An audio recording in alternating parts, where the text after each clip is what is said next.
Hey everybody, welcome to Obscurities in Miniatures, and you probably are noticing that the models on the screen there don't match what's in the thumbnail, and that's okay, because we're going to take a look at some of the latest models from Dragon's Forge Miniatures today.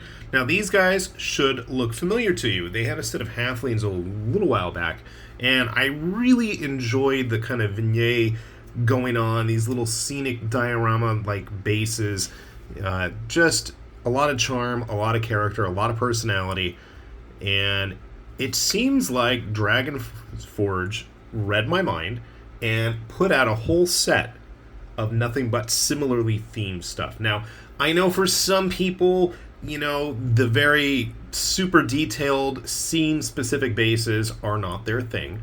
It kind of takes away from the, I don't know, I can't think of the word I'm looking for, immersion maybe in the game. If they have like a aquatic themed base and they're supposed to be in a dungeon or a field. I know here's another of the Dragon's Forge figures I've painted up, one of their Steel Watch Knights. Put her on a basic base just for ease of gaming, for that very reason.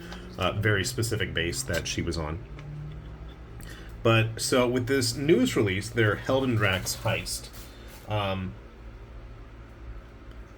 we had nothing but thieves and assassin types and a big ol' honkin' dragon to go along with it. Now, I would love to print the dragon, and I probably will eventually. But at the moment, at least when this video was filmed, we're talking like 100 plus degree Fahrenheit weather in my garage where my printer is. And it was like, I came out the other day and my wife was like, did you just go work out or something? Because I was just drenched in sweat. So anyways, without further ado, let's take a look at the members of the Heldranax Heist. So, very similarly themed, we have a lot of thievish, roguish types, but rather than only halflings this time around, we have a whole mixture of various fantasy races, and then further broken down into both genders. Now, there's no mixed gender, questionable, non-gendered monster types, which I will mark as a ding. I like my Warforged, what can I say? Let's take a big old chug of coffee here. So, I've noticed this prevalent theme of animals with the characters, which I thought was kind of cool. So you can see it's like taking out some kind of a... Is it a key in his hand? I'm not even sure. Probably if I primed it, that might help a little bit. But just really fun details there. The arm guard for the owl to sit on.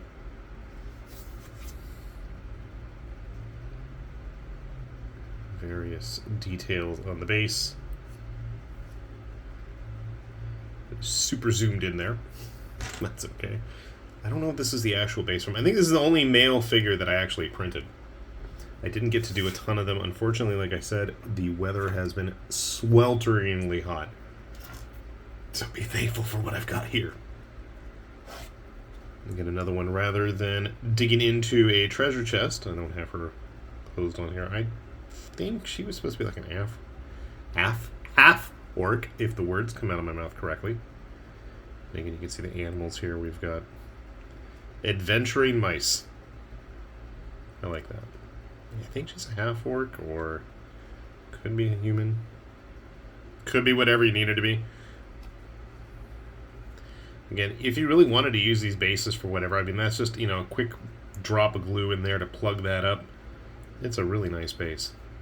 They have some really characterful bases. Be just as good for a mage. I mean, obviously, she doesn't look very magey. Almost monk-like.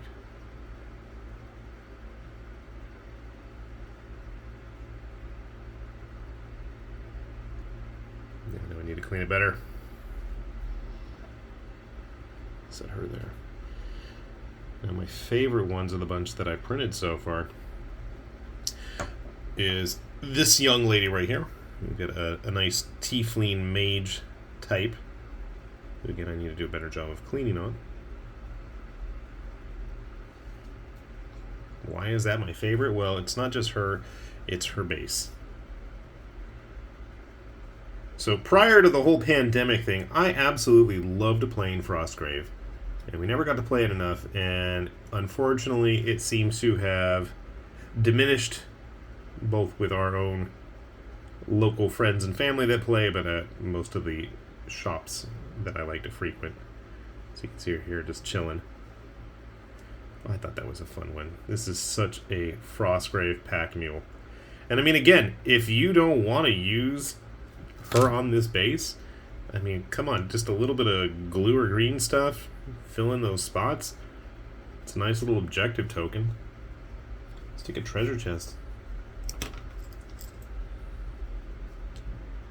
Treasure chest from this set on there. I don't know. Be a fun little token, right? And then not all of the characters were in boring poses. You can see I actually went ahead and primed this one. This is, I want to say it was a half orc as well. I've always had a thing for close combat fighters. Now I did have a little bit of a misprint right there, and I doubt anybody would have noticed unless I really pointed it out, especially once I get around to painting her. But I think with the, even with my crappy, hardware store primer, you get a good look at the details and what's going on here. Nice sense of movement, nice sense of dynamicism. Fun little base. I'm not a huge fan of the 1 foot on the ground usually, but I like the pose. She's ready for action. It's a fun one. What's interesting about this video, though, and we do need to point out, is it's a bit of a bittersweet one, because at least as of this video, Dragon's Forge Miniatures is going to be pausing and stopping their Patreon service. Now, that doesn't mean that these models aren't going to be available. And funny thing is, even though I've only shown you guys like 3 or 4 of them here, there's a huge assortment of them. Never mind the big giant dragon that they're all trying to jack all the treasure from. But there's quite a lot of figures available. And I think if you dig the very, high fantasy style, I think there's a lot of fun to be had here, especially with the treasure hunters. Dragon looks really nice too, especially when I paint a big pile of gold. But all those figures are still available. They're going to continue to be available. But while the Patreon itself is ending, they actually are going to be continuing with various Kickstarters. And I know they have one currently going for a set of Rangers. So we'll have a link to that down below if you guys want to take a look at that. There's some fun stuff to be had. I really like Dragon's Forge's stuff. I can totally understand wanting to take a break and walk away from the Patreon stuff, because, I mean, the grind of the monthly, constant, having to come up with new stuff, make sure everything works, it's a lot. Hell, me doing YouTube on a somewhat daily basis, weekly basis at least, usually I end up doing this on the weekends, it tends to be a lot of work too, so I can totally get it, totally understand. And if that works out for them, that they're able to have a bunch of successful Kickstarters and put out interesting, fun, nicely sculpted, characterful figures on a more regular basis that works for them, I say more power to them. So kudos to Dragon's Forge Miniatures. We wish you the best of luck, and we've certainly enjoyed what you've had to offer so far, and look forward to seeing what you've got in the future. As always, I'll have links down below to that Patreon page. Get in while you can, but we'll also have a link to their recent Kickstarter, and I'll have that My Mini Factory link for you as well, so you are more than welcome to take a look at what they've got for offer. With that said, though, this has been High Lord Tamberlane with Obscurities and Miniatures, saying thanks for watching, and we will see you back here soon. Bye-bye.